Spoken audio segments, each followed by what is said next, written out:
The restricted licence test is in 2 stages. Stage 1 is about 10 minutes long.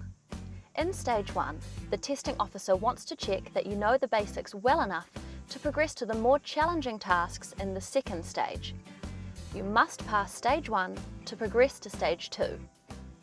Stage 2 is about 35 minutes long.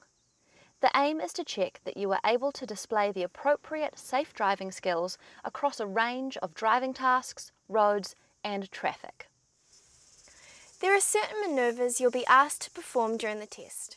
For example, turning right from a side road, changing lanes, reverse parallel parking and so on. The testing officer will tell you when and where to perform these manoeuvres. Once the test has started, the testing officer probably won't talk to you very much. They need to concentrate on what they have to do and want to avoid distracting you with unnecessary talking. At the next street, turn right. Don't be worried or offended if they can't chat with you during the test.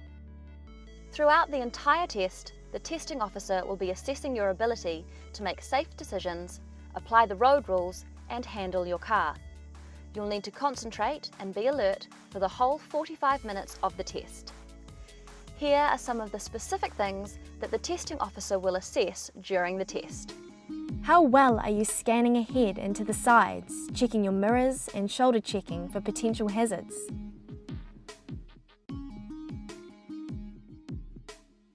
Are you signalling for at least 3 seconds before you change course? Are you signalling correctly at roundabouts?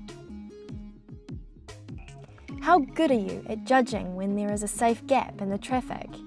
Do you take the first available safe gap as well as rejecting the unsafe ones? Are you driving at a legal and safe speed for the traffic and conditions?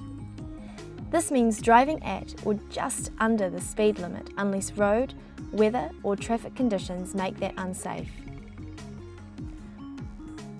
Are you obeying the 2-second rule or the 4-second rule if appropriate?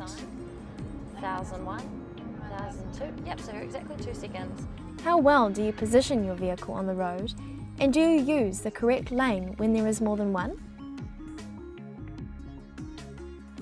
When you are parking and leaving the park, do you signal correctly, check your mirrors and over your shoulder when necessary? Do you look to the rear appropriately as you're reversing?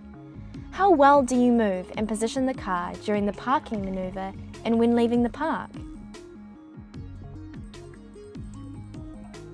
If you are asked to do a 3-point turn instead of a reverse parallel park, how well do you position the car throughout the turn?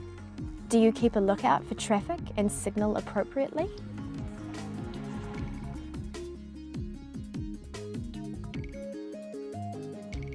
It's a good idea to have a lesson with a driving instructor before sitting the test to make sure you're doing things correctly. Most people who fail the test do so because of critical errors or immediate fail errors. Make sure you know what those errors are so you're well prepared. If you're making any of these errors during your practice sessions, it means you're not ready to do the test. You can get more detail about the test content in the Restricted Licence Test Guide on the Transport Agency website. Remember, the more practice you have, the better. It's recommended that you aim for around 120 hours of supervised practice before sitting the Restricted Licence test.